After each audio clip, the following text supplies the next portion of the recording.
Hey, hey, who is ready to talk about resurrection power? We are going through John 11 today. Grab a coffee, grab a tea, grab your best friend, grab a blanket, get cozy, grab your dog, grab your goldfish, grab your Bible, grab a seat. We have a chapter packed full of goodness for you today. An encounter with Jesus is waiting for you in 3, 2, 1. So we start chapter 11 with the death of Lazarus, and as I said in the beginning, there are 7 signs in Jesus' ministry that we see in the book of John, and this is the 7th sign. This is the last sign. As soon as this chapter is done, we are moving into the Passover weekend where Jesus is going to lay his life down to save his children, and he performs this miracle before he does so, and it is incredible. So we learn from verse 1 that Lazarus of Bethany, he is ill, and his sisters are Mary and Martha, who we talked about in Luke, and we know that Jesus is very close to this family. And because Lazarus is ill, the sisters send for Jesus, so something is wrong, and their immediate thought is, we need Jesus. And that's our immediate thought too. When something is going wrong in our life, we need to be seeking Jesus first. We need to be seeking Jesus first always, but we can often fall into a pattern that puts prayer and calling on Jesus as our last resort, when really it needs to be our first resource, and we're about to see why. And after Mary and Martha have sent for Jesus to inform him that Lazarus is ill, Jesus says in verse 4, this illness does not lead to death. It is for the glory of God, so that the Son of God may be glorified through it. And we can be confident that even when something does lead to death here in the physical, it leads to permanent abundance in a perfect life with Jesus afterwards. Romans 8:28 tells us that God is working all things for our good and his glory, for those who are walking according to his purpose for them.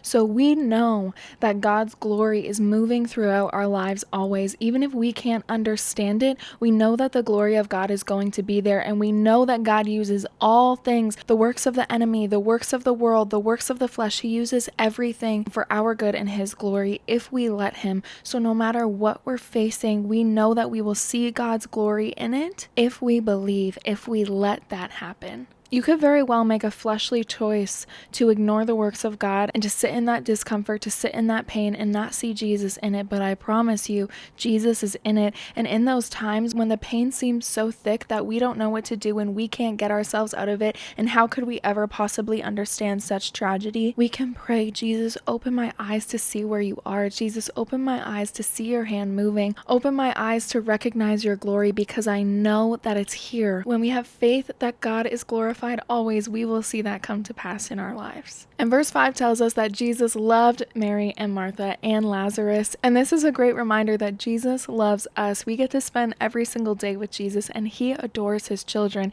He is literally on his way to the cross because of the love and adoration that he has for us. So if he loves them and he's performing miracles in their life, I promise he loves you, and he's ready to perform miracles in yours as well. And we might not always know what those miracles are going to look like, but we know certainly that they will be there. And verse 6 can be a little confusing to people, because it says that once Jesus hears that Lazarus is ill, he stays 2 days longer in the place where he was.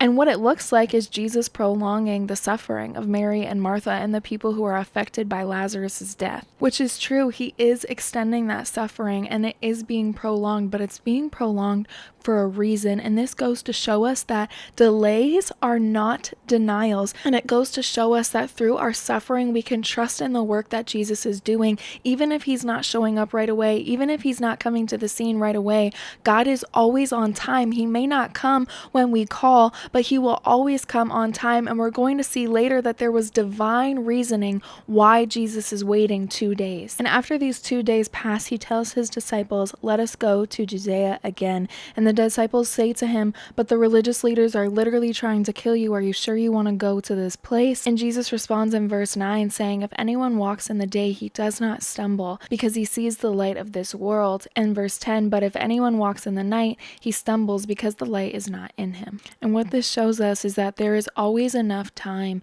to do what God is calling us to do. There is always enough time to go to the places where God is calling us to go. And there is also protection in the places that God calls us to go. Jesus journeying through Judea at risk of the religious leaders knowing his whereabouts, knowing his locations, and coming to stone him, he's not worried about that, because he knows that his hour has not yet come. We have protection in the light, and I believe that this is referencing more than just the light of day, but referencing the light of the Lord. Lord, when we are walking in his calling, when we are walking in the path that he has for us, we are being divinely protected. And it also goes to show that during these days of travel, nothing is going to harm him or the disciples. And in verse 10, when he's saying that a man walking in the light is going to stumble because the light is not in him, I believe is prophetic for the way that Jesus is going to be arrested to go to the cross. He is not arrested in the daylight. He is arrested in the darkness. He is arrested at night. But again, that arrest is only happening when God the Father is allowing it to happen. There's a specific purpose. There's a specific time. And if we've learned anything through John,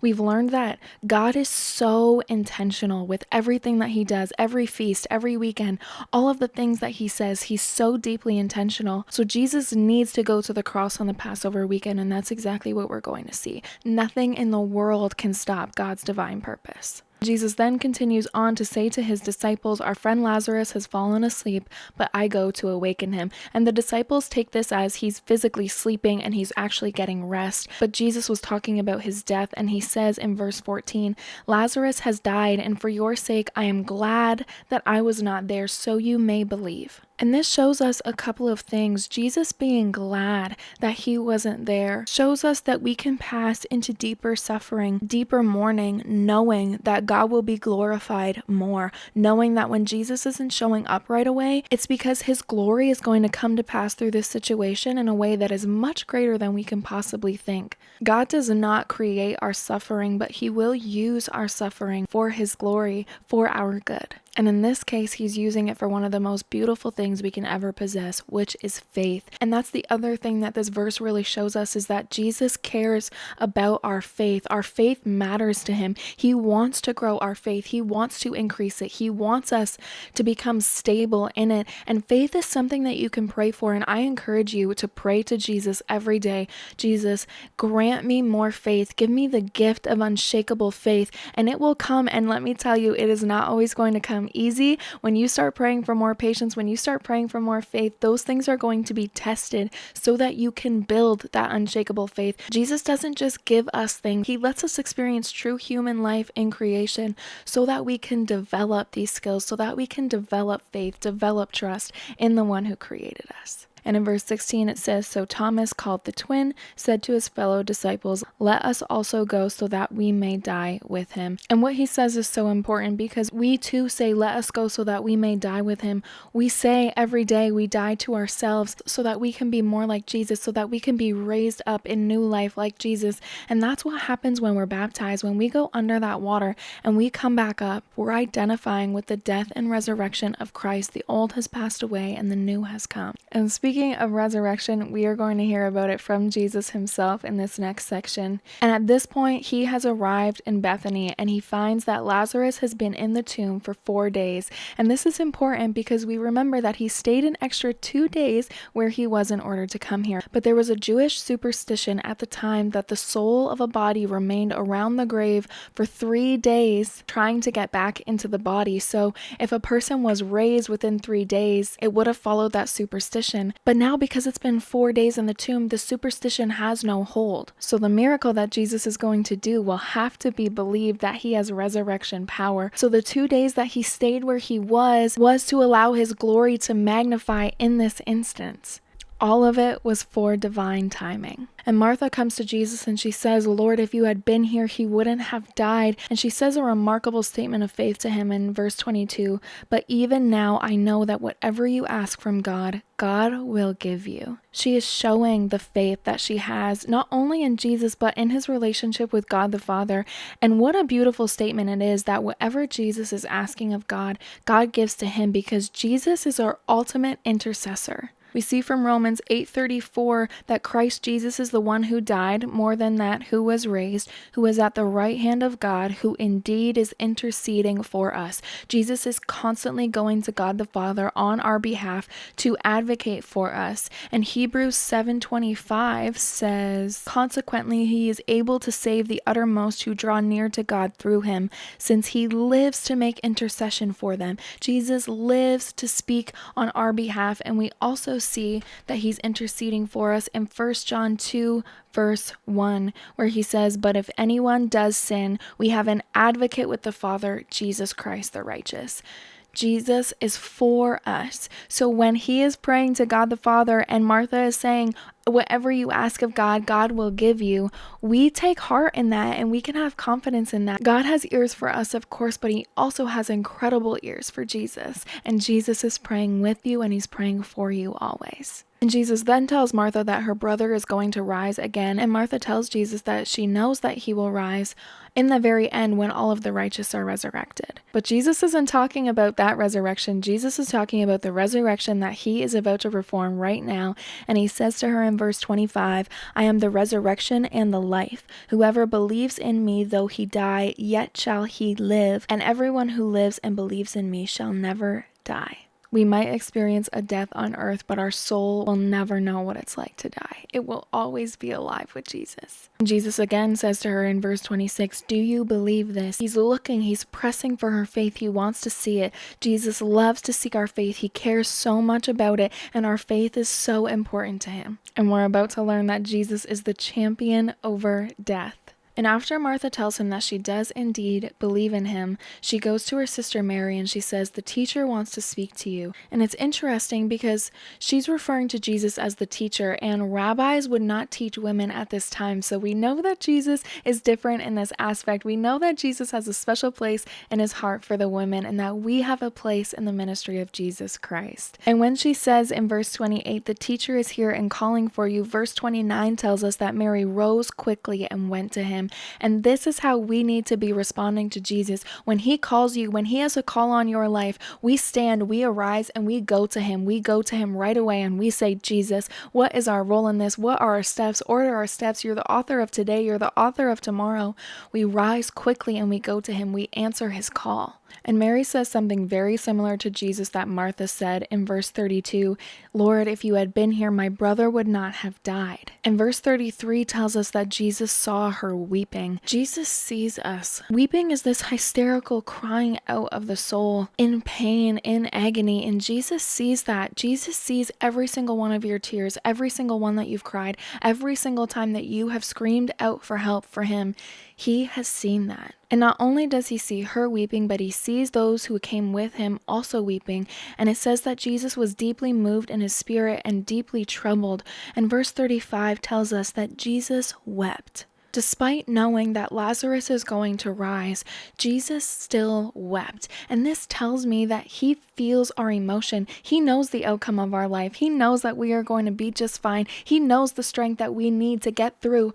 But he sees us in our emotion. He meets us there and he partakes in it. He shares in our emotion. He feels this life with us. And he came to earth so that he could experience these human emotions. I know that they aren't all fun, but it is a blessing every single time that we get to experience an emotion. I promise you. The good, the bad, the sad, the ugly, the laughter, the happiness, all of it is a blessing. And really, we need to see our pain and our suffering as more of a blessing than we do, because it's something that we don't get to experience forever. Happiness, joy, and laughter is something that we are going to experience for eternity in heaven with Jesus. But the pain that we feel, we only feel it while we're on earth. And it's a blessing for our souls to get to understand that, because we'll have that knowledge when we go to heaven. And I also want to point out the difference between weeping and wept. Weeping is that hysterical crying, like I was saying. And the word wept is actually referring to a quiet grief, a quiet grieving. And this gives us confidence because it means that Jesus was feeling emotion, but he wasn't out of control. He wasn't in hysterics. And that's what allows us to go to Jesus with sturdy foundation. We would feel weary to go to Jesus if we knew that he was just going to be in hysterics and we were going to have to calm him down. He truly is a parent in that sense, where we're his children and he needs to keep it together for us. He needs to be that sturdy foundation. He needs to be that rock, that cornerstone that we can come to, so that when we're in hysterics, we experience something sturdy, because it's when we're crying out and we can't control ourselves that a steady energy is able to calm us down and it's able to ground us and bring us back to a place of reason. And that is why Jesus has control of his emotions, to show us that we are safe to feel whatever we need to feel with him, and he is going to be sturdy through it. Will he grieve with us? Absolutely. But he's going to be that steadiness. He's going to be that solid foundation where everything can pour out onto him, and he will receive it and help us through it. And now we get to see resurrection resurrection power here at work. And he's deeply moved again, and he comes to the tomb and he says, take away the stone. But Martha says to him, Lord, there's going to be an odor. He's already been in here for 4 days. And in verse 40, Jesus says, did I not tell you that if you believed, you would see the glory of God? The key here is if you believed. It's when we believe that we will see the glory of God everywhere that we look. And it says in verse 41, so they took away the stone. They're acting in faith. They're showing him their belief. And before he says anything, he lifts his eyes up to the heavens and he says, Father, I thank you that you have heard me.